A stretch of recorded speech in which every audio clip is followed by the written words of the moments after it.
It's What's the Buzz with Leo. That's right, it's me, Leo!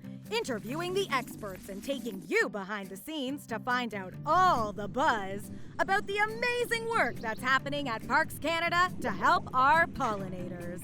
Pollen heads, we've got a really important topic today: snacks! We all have our own favorite tasty treats. Bugs are at the top of my list. But when it comes to our pollinating pals, it's all about that sweet nectar. The team from Fort Rod Hill and Fisgard Lighthouse National Historic Sites has created a paradise for our hungry pollinators. We're meeting up with Susan, who is going to tell us more about this impressive pollinator buffet.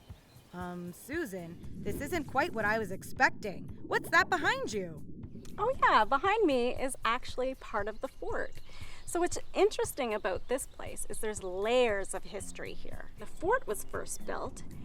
They wanted to blend into the surroundings, kind of like camouflage. They wanted to be really camouflaged in. And so we call them accidental conservationists. Ha! Nature can be such a great partner in hide and seek. But it doesn't look like there's much for our pollinating pals to snack on here. Now Parks Canada is working together with Songhees Nation and Esquimalt Nation to help restore a lot of the plants that are in this area and that belong to the Garry Oak ecosystem. Woo! Restoring a whole ecosystem? That sounds like a lot of work. You must be tired. That's pretty funny, Leo. Yes, it is a lot of work, but we work as a team and it's super rewarding. And one person who plays a big role in the nursery is Nathan. He basically takes care of the plants on the land right now. So he's the boss of the plants? I wouldn't say he'd call himself the boss of the plants.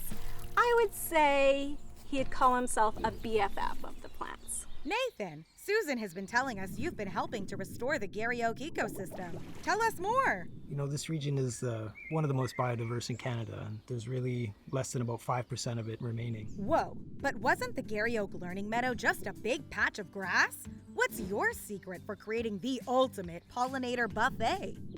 Yeah, when I showed up, we were laying out the mulch. We were laying out the fresh soil to smother the grass and provide nutrient that had been lacking. When you look back at the photos from 9 years ago and none of this was here, it's remarkable.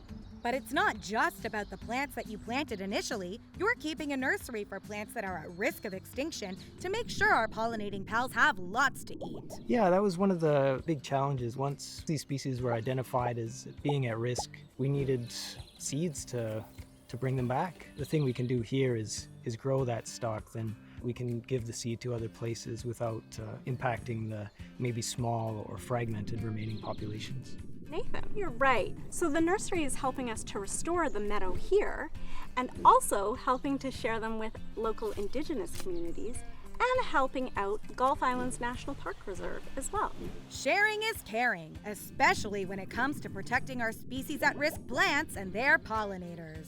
If the meadow didn't exist, these pollinators wouldn't be here. There was no home for them before we restored this landscape. No plants, no pollinators. Nuh-uh. That's a good point, Leo. Whether it's the Lorquin's admiral or the western bumblebee, they need a wide variety in their diet. We have to grow them all to help them through the whole life cycle. The plants are the base of the whole community here. You know, they provide food for us and the insects insects provide food for the birds, and it just carries on along the whole ecosystem that way. Great gills! I suspect most people don't realize how important plants are. You're right, Leo.